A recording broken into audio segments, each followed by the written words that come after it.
Хай үзэгчтэй хай филинг эхлэж байна. Тэгэхээр өнөөдрийн амралтын өдрөөдөө ямар сэтгэл хөдлөл мэдрэмжээр эхлэсэн бэ? Тэгэхээр баяр наадмын өдрүүд ойрсон энэ өдрүүдэд за бид бас баяр наадмын зориулсан нэвтрүүлгүүдэд бэлтгэн хүргэж байгаа. Тэгэхээр өнөөдөр бид хоёр та бүхэндээ нэгэн гоё мэдрэмжийг өгөх болно. Энэ бол бид хоёр өнөөдөр Made in Mongolia гэсэн сэдвийг онцлон за Монголынхон сайхан уран бүтээлүүд болоод тийм уламжлагдсан ирсэн тэр гоё зүйлүүдийг өнөөдрийнхөө нэвтрүүлгээр бид хоёр хүргэх болно. Made in Mongolia гингүүд ер нь бол одоо орчуулах юм те Монголд үйлдвэрлэсэн зүйл гэдэг утгаараа мэдээж Монгол улсын маань нүүр царай, Монгол улсын маань өөрсдийн гэсэн одоо өнгө төрх үзэмж за тэгээд мэдээж улс орны эдийн засгийн холбоотой гэдэг маш олон зүйлийг дэлгэрэнгүй ярих баг.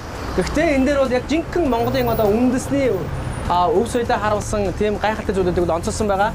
Эхнийх нь бол Сэврэ мөнгө аяг. Хатан сэврэ хийцүүд алдартай тийм ээ. Тэгэлгүй яг хоо тэгээд хамгийн эхлээд үзэгч та бүхэндээ хай history болонгаа хүргэж байна. Хай history болонгаараа бид бас мөнгөн аяг тэр дундаа за сэврэ, ноён сэврэ хийцийн мөнгөн аягийг бас танилцуулах байгаа. Тэгээд сэврэ хийц маань ерөнхийдөө Өмнөг аймгийн сэврэ суммаас гаралтай. За тэгээд ноён сэврэ хийц гэж алдартай хийц байдаг. Энэ бол мэдээж яг эрт дээр үеэс уламжлалдан ирсэн юм хийц байдаг шүү дээ.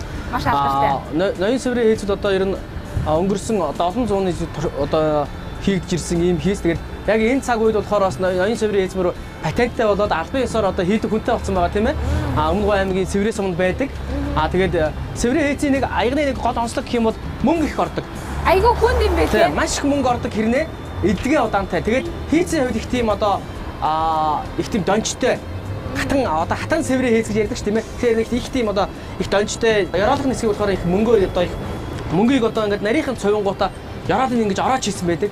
Тэр утгаараа одоо сэврэ хийцийн аягууд үнэхээр алдартай. Тэгээд эдгээ удаан нэг ер нь нэг сэврэ хийцийн мөнгө аяг авсан байхад ер нь бол 2-3 үеэр ер нь эдэлдэг гэсэн. Одоогоос нэг 2-3 жилийн өмнө ахаа тийм ээ Монголын Баталтай аймаг гэсэн нэвтрүүлгийг бас төслийг хэрэгжүүлээд Өмнөг аймагаас нэвтрүүлгийг хийжсэндээ салбартай.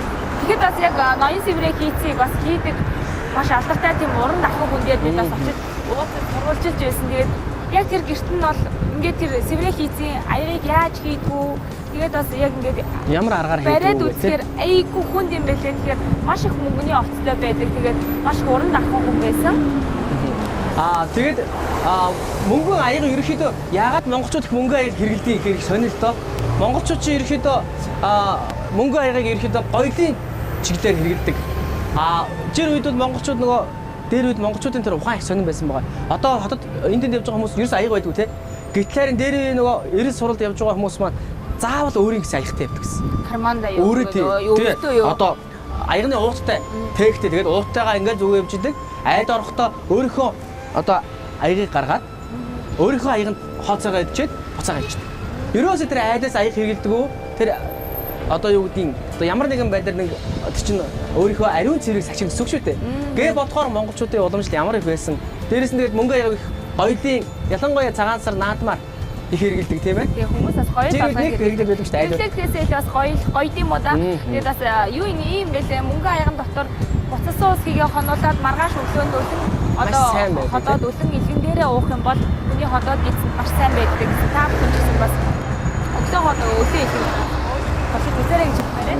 За ингээд үзэгч та бүхэнд өргөжлүүлээд хай history болонгаараа ноён сэврэ хийцийг үзэгч та бүхэнд танилцуулж байна.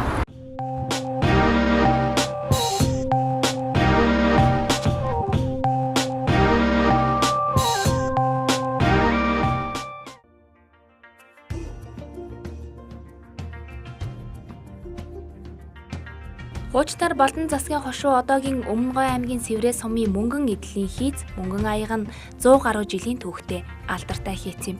Сэврэ сум нь улс даяар алдартай мөнгөн эдлэлийн ноён сэврэ хийцээрээ гайхагдсан үе үеийн уран дархчдын төрүүлсэн үлгийн нутаг нь билээ.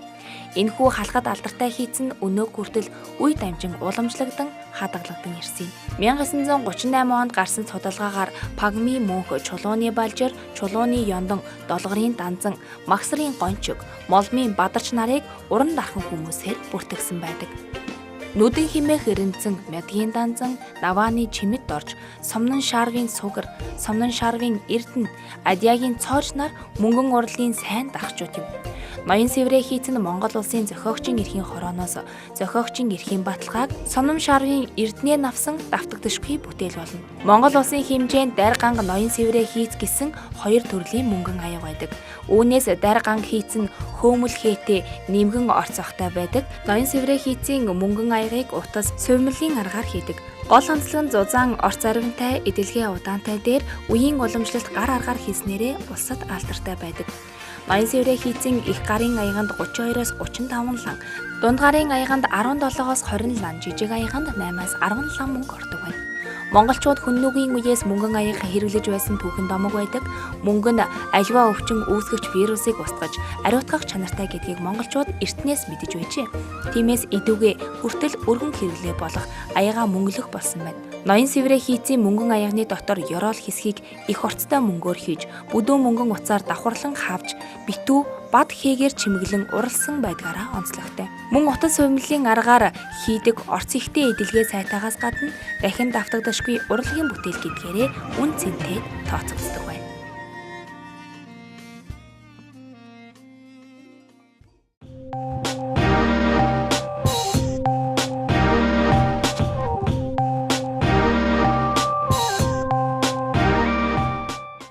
Фэшн болонгаа үзэгч та бүхэндээ өргөжлөн хүргэх гэж байна. Тэгэхээр хай фэшн болонгаараа бид өнөөдөр юу онцлож байгаа вэ гэхээр за бүхийн өмсгөлийг бид онцлон хүргэж байгаа. За Монгол бүхийн өмсгөл гэдэг бол малгай, зодог, шуудаг, бутал гэсэн үндсийн хэсгүүдээс бүрддэг. За тэгээд эрт дээр үеэсээ Монгол бүхийн одоо өмсгөлийг баш ихээр монголчууд ээж хүндэж за бүх хүн өөрөө бүх байгаа айл өөрөө өөртөө болоо яг бурхан дээрээ зааж ингэж эрхэмлэн дээдлдэг ийм өмсгөл байгаа. Тэгээд бүхийн зодог шуудгийн талаар маш их сонирхолтой бүх баримтууд байдаг. Домгонд одоо юу гэдэг гардаг байх юм бол бас бүхэн зодгон дээр үедээ одоо ингээд битүү байсан тийм ээ. Тэгээд эмэгтэй хүн барьснаас болоод урдлын садгаа болгосон гэсэн ийм одоо домог байдаг. Бүхэн өмсгөл нь ерөнхийдөө бол яван явсаар бол яг өнөө цагийн төрхөө дотоо бол мэдээж тодорхой хэмжээний цаг хугацааг бол туулсан байгаа. Гэтэ яг одоо өнөөдөр 21 дугаар зуунд барьж байгаа бүхчүүдийн хувьд бас готод дөрмийн хувьд бас өөр байдаг. Ширээс нь одоо тэдэн ширээстэй байна. Мөн одоо зодогны хэмжээ гар атгах хэмжээнд одоо тэдэн одоо санжийн хэмжээтэй байна. Тэгээд одоо гутал заавал одоо бүрэн тоногдолтой байх хэрэгтэй. Гутал заавал тоногтой байх хэрэгтэй. Шилбэний боолтой байх хэрэгтэй. Эдэгүүц бүтэн байх хэрэгтэй гэдэг ер нь төвчөнд гарч барилж байгаа. Одоо бүх бүхчүүдэд бол одоо ер нь Монголын үндэсний бүхийн холбоос бол яг дөрмийн бол одоо ягс заагаад өгчихсөн байгаа. Тийм учраас бүхчүүд гарахтаа бүрэн одоо тоногдол хувцсаа, за одоо гутлаа, зодог шуудаг бүх юм одоо дөрмөн заасны дагаа өмсөд гарч барилдаг болсон. Ингээд бүгдээрээ хай фэшнд анхаарлаа хандуулъя.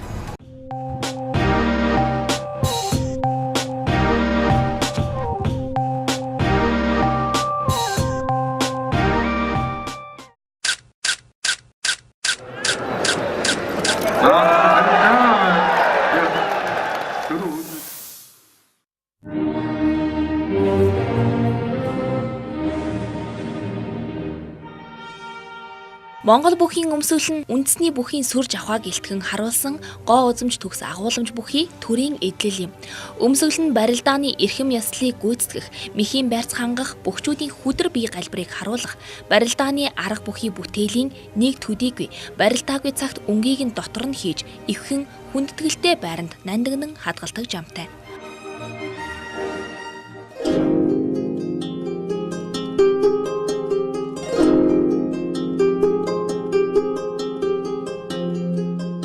Бүхийн өмсгөлийг ард түмэн өөрсдөө урлаж бүтээсэн түүхэн уламжлалтай.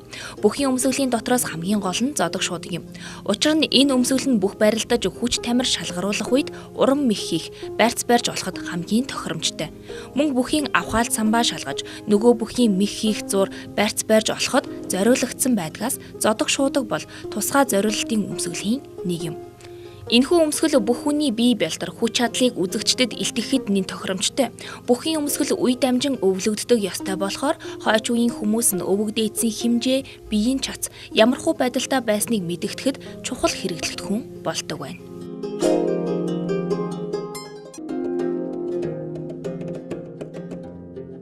Богд хаант Монгол улсын үед богдын шавнаар цөм улаан өнгийн өмсгөлтэй барилдаж байсан байхад нөгөө дөрвөн аймаг хошуудын бүх цэнхэр, хөх цэнхэр өнгийн өмсгөл хэрэглэж ирсэн түүхэн мэдээ байдаг. Бүхийн зодог шуудаг тусгай зориулсан өнгөтэй байснаас гадна заан цол авах хүртэл хамбан өмсгөл өмсөхгүй, начингаас доош цолтон цөм чисчүү, цолгүй бүхчүү даавуу, дайланб идээр өмсгөлөө хийдэг горимтой байжээ. Бүх хүн зодгийг өмсөхдөө урдаар илэг бүсээ ууж, дараа нь бүсэндээ эвхээстэй буй хос ханцуг тайлж өмсөх горимтой байдаг. Зодгийг тайлахдаа урдаар бүсээ тайлж, тэргүүн дээгүүрээ урагш мултлан, сүүлд нь ханцуунаасаа 2 гараа мулталдаг. Алдарт сайн бүхчүүд өндөр настанд хүрээд өөрийн өмсгөлөө төрсөн хүүдээ болон хамгийн ирээдүйтэй сайн бүхэд дурсхан зодог тайлах ёслол хийдэг байна.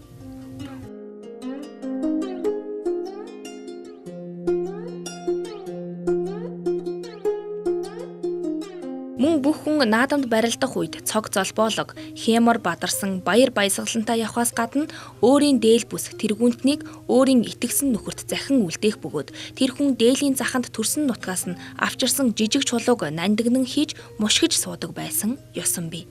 Бүхийн өмсгөл нь тусгай зориулалтын хувцас бөгөөд үндэсний соёлын нэг өрмөц онцлогийг илэрхийлэх судалгааны чухал хэрэглэгдэхүүн болдог юм.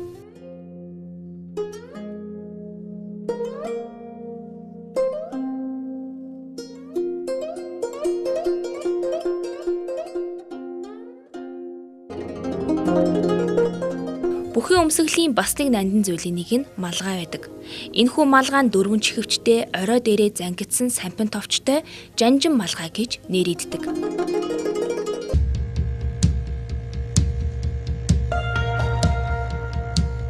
Монгол бүхийн малгай нь соёл гэж их нарийн ухаан шингэсэн үнэт зүйл байдаг. Хувцаа өмсөх дэг жаяг малгайгаараа эхлээд малгайгаар дуустдаг. Малгайг хизээж газар тавьдаггүй. Малгайгаар тэмдэг дохио зан үйл хийдэг. Тухайлбал барилдахын өмнө засуул дээр очиж, засуул нь малгайг нь хүндэтгэлтэйгээр өргөн бүхийг зарлан тавьдаг. Унсан бол засуулын гараас малгайг аваад өөрөө явууд дундаа өмснө. Давсан бол засуул дээр ирж малгайг өмсгөж өгнө. Малгайгаа төвлөн засаад тугаа тойрно.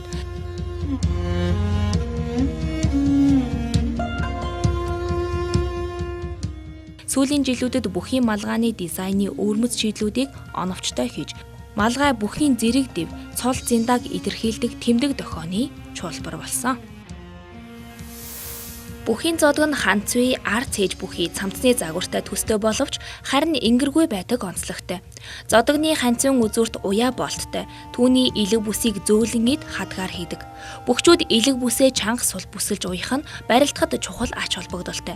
Зодгийг бүх бүсөөр урлах бөгөөд түүнийг хос мяндсан утсаар товшиж ойдог байна. Зодогны хормойн ирмэг тойруулан 3-4 хуруу өргөн зэрэгцүүлэн товшоход өмсгөл их бүх болдог байна. Зодогны ард албааны голд 4 хүчтэн бар, арслан, гард, луу хооронд нь ноцолдуулан урлаж ойдог. Мөн зодог шуудагт нацагд орж аман хүзүү, хуяг зэрэг хээ угалц их байдаг нь уг бүх дийлдэгдэшгүй бэлэгдэл ажээ.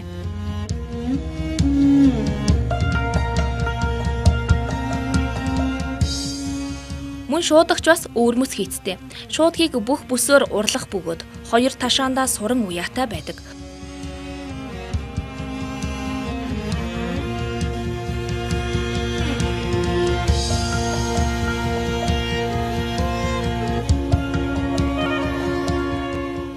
Бүхийн өмсгөлийн зайлшгүй нэг элемент нь Монгол гутал юм. Монгол гутлын уул нь хавтгай, өргөн байх учраас суур сайтай байдаг. Мөн цохих, таших, хавсрах, үлгөх зэрэг хөлөөр хийх мэхэнд Монгол гутал туйлын тохиромжтой. Барилдах үед гутлаа ногтлон боодог. Тэрхүү боолт нь гутал ханзрах, нөгөө дээгүүр хальтрах, гулсах зэргээс хамгаална. Мөн гуталд хонгоны болт хэрэглэх бөгөөд түүгээр гутлын түрээний урд талын омгийг хумхиж, ирээн бүдүүн булчингийн дээгүүр даруулан боодог. Түрүүний болтыг тусгай булгаар сарсаар угалц тавин урлаж хийнэ.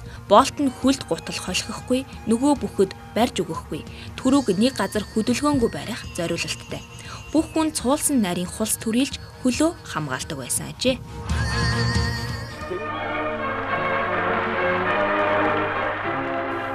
Монголчууд эрдэм ухаанаа илгэн халуун хайраа, уран сайхан авьяас мэдрэмж мэдлэгээ эдэд шингээж, эдээрээ бахархаж явдгийн нэгэн жишээ нь Монгол бүхийн өмсгөл буюу зодог шуудаг юм. Хийх материал хоргоо торгооны өнгөө сонгохоос эхлээд бэлэгдэл, бэлэг чанар, урлаж ойсон ойдол, ширээс хатгаас бүхэн дизайн урлагийн шинэ шийдлүүд, тээгч амьдруулагч Монгол түмний бахархал юм. Зодог шуудаг нь нэг талаараа биет соёл өв, нөгөө талаараа тахигдан уламжлагдаж, шүтэгдэх шүтэн биет бус өв юм а. Монгол бүгчүүдийн өмсгөл хувцас бэлтгэх, өмсөх, тайлах, хадгалах, нандинах, шүтэх, шүтүүлэх нарийн дэг жаяг том соёл нь бүгчүүдийн бие сэтгэл болоод хилээр дамжин өвлөгддөг.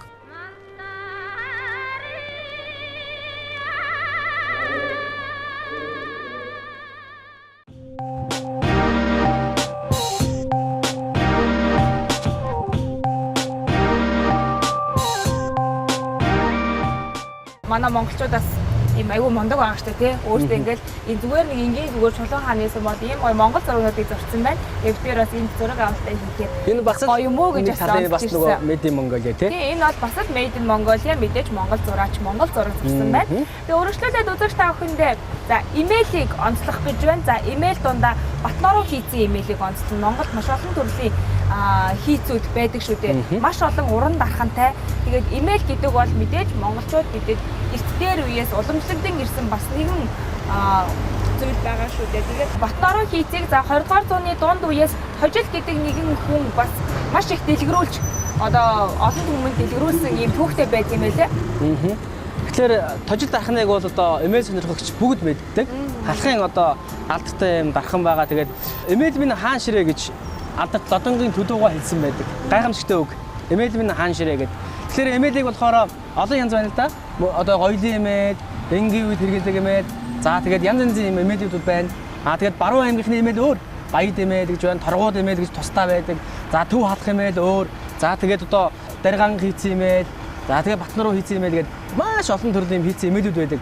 Гэтэ одоо ямар төрлийг харсан бол Монгол имэйлийн нэг тийм хийц хэлбэр бол алдахгүй. Хоёр бүрэгтэй, имэйл тохомтой, голомтой, жирэмтэй тийм ээ, олонтой, дөрөвтэй яг нэг хийцээ бол алдахгүй.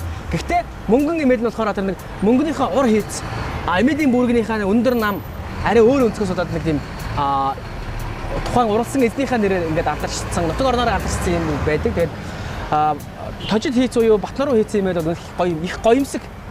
Одоо өндөр бүрэгтэй нүнжигтэй сүртэй юм байлээ шүү. Мөнгө их орсон их чамын хийцтэй имэйлүүд байдаг. Тэгээд энэ бол яалтчгүй бас Монголын нэг брэнд бүтээгдэхүүн. Тэгээд сайн дархан хүний хийсэн зүйл өөрөө одоо эзэн байхгүй ч гэсэн нөгөө өөрийнх нь хийсэн имэйлүүд одоо байж л байдаг.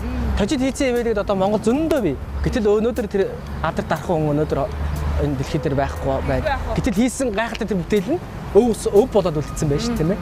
Дархан хүн бурхан ухаантай гэж нэг сайхан үг байдаг шүү дээ. Мэдээж тэр сайхан бурхан ухаанаараа тэр Монгол өнөөдрийн хүртэл өв уламжлагдсан ирж байгаа зүйлийг бас хийж байгаа ах гэж бас үнтэй болж байна. За ингээд үзэгчтэй өөрөөсөө үзэгч та бүхэндээ Батноруу хийцэн имэйлийг онцлог.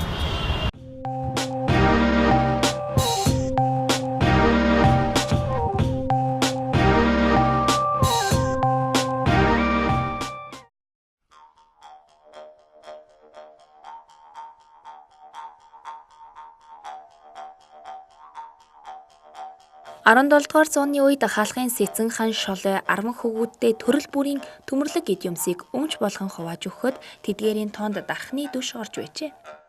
Энэ нь халахчуудын дунд дархан хүний дүшийг хизээнээс эрхэмлэн хүндэлж байсныг гэрчилдэг.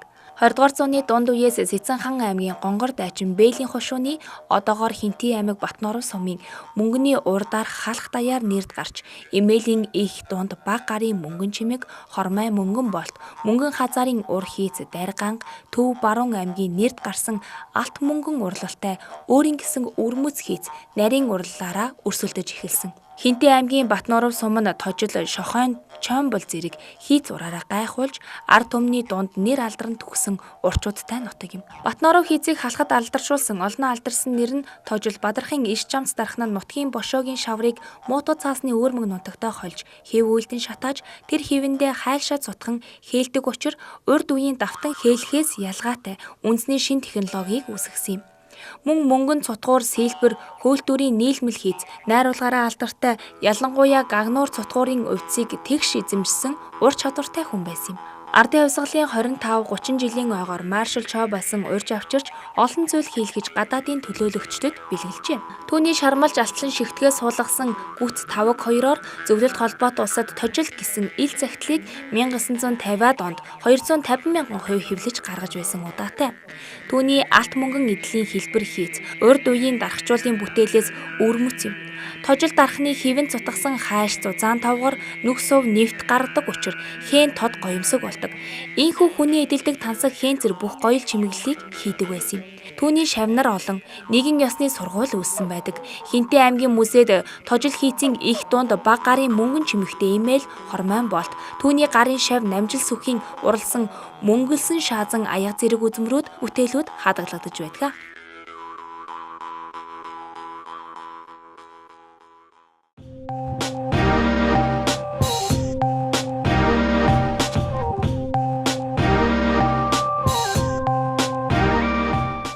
Хайбит болонгоо өргөжлөлт үзэгч тахынд өгөх гэж байна. За тэгэхээр хайбит болонгаараа би монголчуудын хийсэн бүтээсэн зүйлийг онцлж байгаа учраас мэдээж монголчуудтай холбоотой нэгэн сайхан урлаг байдаг. Энэ бол Монгол үндэсний уртын дуу гэж байдаг.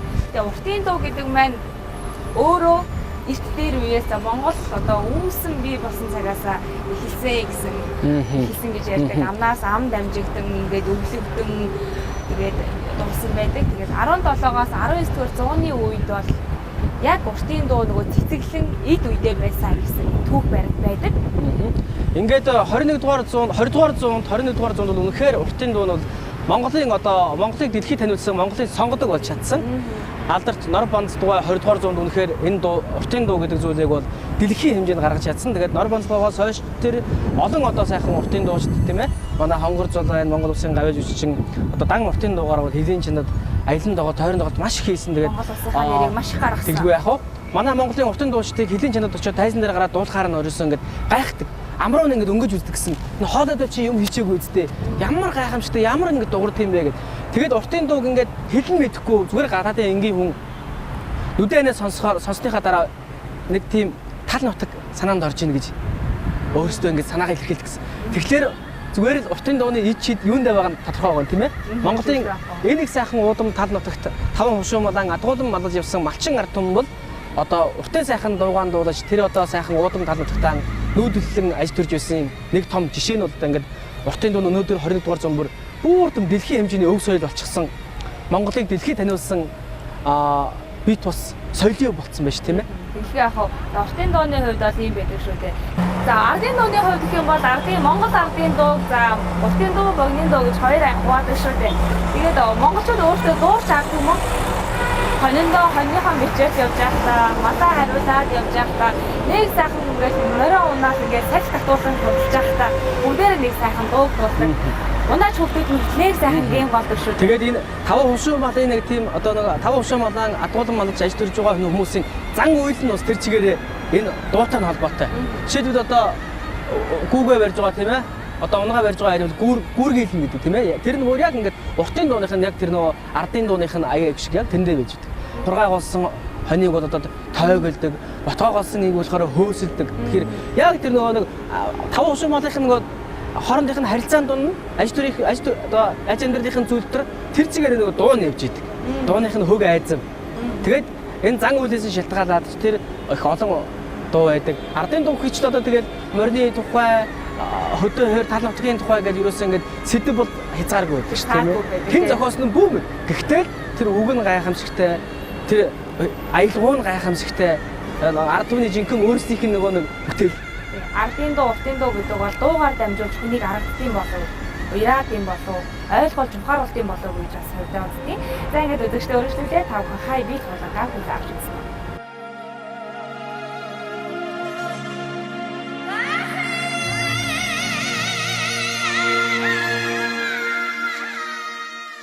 Монгол үндэсний ардын дууг уртын болон богино дуу гэж ангилдаг. Уртын дууны үг нь цөөн, аян нуурт, хөнгөн нь цуурайтаж, уужуу талбай чөлөөтэй, учир явдлыг тоочход тохиромжтой, уянгалахад сайн байдаг бөгөөд тал нутгийн охид хөвгүүдийн өвөрмөц сэтгэлийг илтгэдэг. Уртын дууг морин хуур хавсарч хөгжимбөл нэн илүү тал нутгийн соёлын онцлогтой байдаг. Уртын дуу нь ердийн байдалд дээд доод 2 бадаг дууны үгтэй дуучин нь амьдралын хуримтлал болон их байгальд хандах сэтгэлээрээ дуулж дуулах айз минь өөрөөр байдаг байна. Дууны үгийн олон хаагуулган тал нутаг, хөлөг морь, тимээ, үхэр, хонь, хөх тэнгэр, цагаан үйл, гол мөрөн, нуур цүрнийг зургалсан байдаг. Тал нутгийн уртын дуун дуулах урлагийн хувьд айл эрт 18-аас 19-р зууны үед хөгжин цэцгэлсэн эд үедээ орсон байлаа. Тал нутгийн малчид уртын дууг цөмөрөө сайхан дуулцгаадаг байна. Уртын дуу сонсох нь малчид өргөн удам тал нутагт зогсон их байгальд хандан өөрийн өнгөрөлт, ойлголт, ухаарлаа тоочин өгүүлж байгаа гэлтэй. Иймэрхүү урлагийн орчинг маш олон хөгжимчин, дуучин, тэнгэрийн ая дуу болон сэтгэлийн ая дууны төгөлдөр сайхан нэгдэл хэмээхэд гоо зүй судлаачид харин хүн байгаль хоёрын өндөр хэмжээний төгөлдөр чөлөөтэй нэгдэл гэхэд илүүдэлгүй хэмээн хэлсэн байдаг. Иймэрхүү сэтгэл орчин харилцаа уусаж, хүн байгаль нэгдсэн өвгөц уран санаа болон ид чидэд хэмэлэн хүн төрлөختөн аж үйлдвэрийн цаг эрэнд орж, байгаль экологийн орчин ихээхэн нэвтэгдсэн өнөөдөр Монгол үндэсний уртын дууны гоо таашаалын үнцийг улам илүү мэдрэгдэх болсон юм.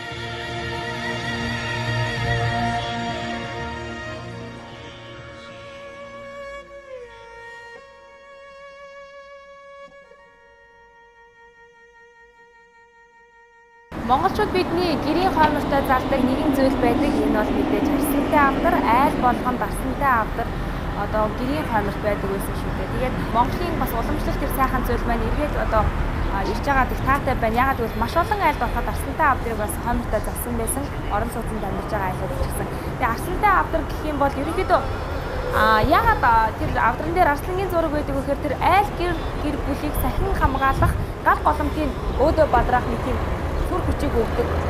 Үнээс за тэрхүү авдар дээр бас арслангийн хоёр тишээ харуулаад суулгасан арслан зурдаг байсан түүхтэй юм ээ. Монгол айдыг авдрагүйгээр Монгол одоо гэрийг одоо авдрагүйгээр одоо төсөөлөх аргагүй болцсон. Одоо авдраггүй айд бол нэг эзэнгүй айл шиг нэг тийм хэмжээнд ер нь болцсон шүү дээ. Хөдөөний айдыг бол ер нь авдрагүйгээр төсөөлөх аргагүй болцсон байдаг. Тэгээд авдраны хувьд бол янз янз байдаг. За тэгээд Өвөр хангай аймгийн уян сумынхан ялангуяа өвөр хангайчууд одоо авдрыг их сайхан хээлдэг, эрээлдэг болсон. Тэгээд 20 дугаар зууны сүүл хэсэгт бол ер нь авдраны энэ хээ туйлдаа өрсөн. Үнэхээр гой одоо хээтэй болсон. Тэгээд ерөнхийдөө ихэнх айл 4 авдартай байдаг. Тэгээд 4 авдар нэр дөрүүлэн дээр нь 4 хүчтнийг одоо авдран дээрээ сийлсэн байдаг. Мөн одоо авдран дээрээ хээ хаваараар одоо бодсон байдаг. Энэ нь ямар хүчтэй гэхээр мэдээж тэр айлын өөдөлтөнд дэвчих үүд хаалгыг бас нээж өгсөн. Тэр 4 хүчтэнгээрээ бас гэрээ мануулсан их учиртай ийм одоо зүйл байдаг авдар бол. Тэгээд бас хөөхөд байхад эмээ өвөөнөр арслантай авдарнаас чихэр гаргаж өгөхгүй мөн их гой санагддаг байж лээ. За ингээд үзэгч тааханд өргөжлүүлээд арслантай авдарны талаар сонирхолтой баримтыг хүргэе. Монголчууд урд цагт элдв мөнгө хийтэй авдар олдохгүй эсвэл хийж чадахгүй дэ арслантай авдар хэрэглэж байсангүй. Монголчууд эдийн тэнгэрийг хамгаалагч хэмээн дөрвөн нүдтэй банхар нохоогоо үүднийхээ баруун хаяан тижээж дөрвөн хүчтний нэг арслангаар эд баялгаа хамгаалуулан авдар дээрээ зурд сийлдэг байсан түүхтэй. Айлын хойморт аав ээж хоёрын авдар байх бөгөөд дээр нь нэг арслангийн дүрсийг гадагш харуулан дүрсэлж тохирох хээгээр хүрээлэн чимэглэнэ. Мөн хээ зураг чимэглэн тухайн айлын онцлог тохирох бэлэгдлийг агуулсан байх бөгөөд чандман эрдэнэ ам цагаан хулган зэргийг бэлэгдэл болгон оруулж арслангийн аманд эдийн дээд хэмээн бэлэгдэн хадаг зуулгах эсвэл саварт нь эрдэнэ бэлэгдэж молоор атгуулсан үр удмаа хамгаалж байхыг бэлэгдэж гуюг хэврүүлсэн гэх мэт олон янзаар дүрсэлсэн байдаг. Арслан хоёр тийш харуулдаг нь сахин хамгаалах бэлэгдэл болно. Авдартаа үн цэнтэй зүйлээ хадгалахаас гадна хурганы арьс, шагай, сур арвай, арц, ган гих мэт 9 зүйлийг дээжлэн хийдэг байсан нь эд баялаг, буян хишгээ хураахын бэлэгдэл болгон тусгайлан хийдэг байжээ. Хүн төрлөختөн бэлэгдлийн ач холбогдлыг чухал тавьдаг. Жишээ нь төрийн сүлд туг дарцгаас эхлүүлээд компани аж ахуйн нэгжүүдийн лого, таних тэмдэг гээд бүгд ямар нэгэн утга санаа бэлэгдлийг илэрхийлж байдаг. Бэлэгдлийн агуулга ач холбогдлоос болж мандан бадрах уруутанд оройтох нь байдаг байна.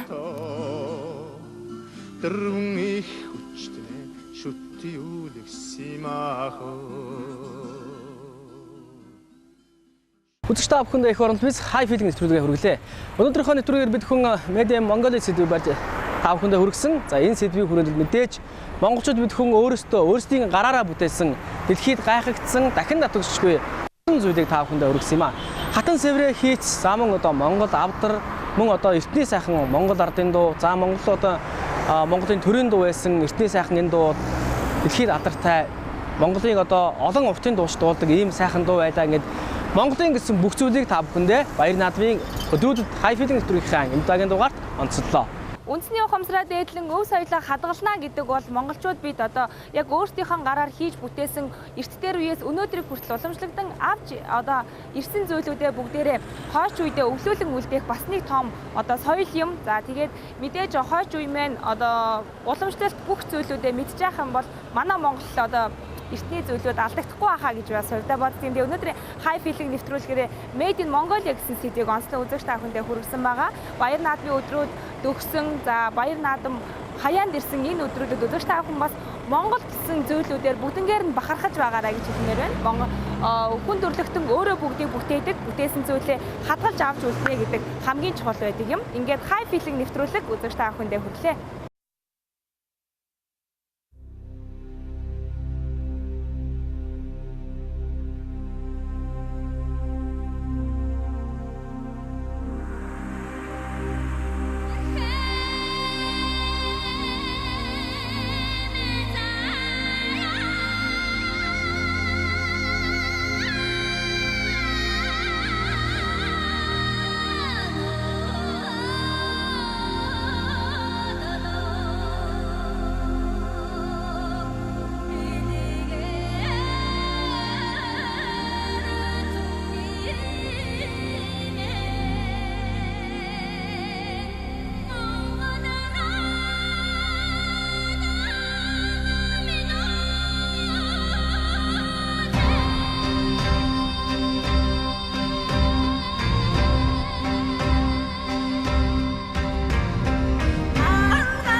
Эзэнхэр салхимын зулай өнсөж ивэсэн Монголын хөхтэн гэрмэн Жарны бадагтай Монгол хэмээх унасмын Жаргалын үсийн бүрдсэн Монголын дэлгэр түмэмэ Жаргалын үсийн бүрдсэн Монголын дэлгэр түмэмэ Тэмтэрч байгаач танях Монголын удам нутагмэ Тэгэж саянотог Монголын их гөрмэ Хөнөө горны игжиштэй хөхтөндийн авшигтай эзэн шингсэн нутагт бай Монгол наадам минутээ эзэн шингсэн нутагт бай Монгол наадам минутээ Амгалан төрийн ажнай хурд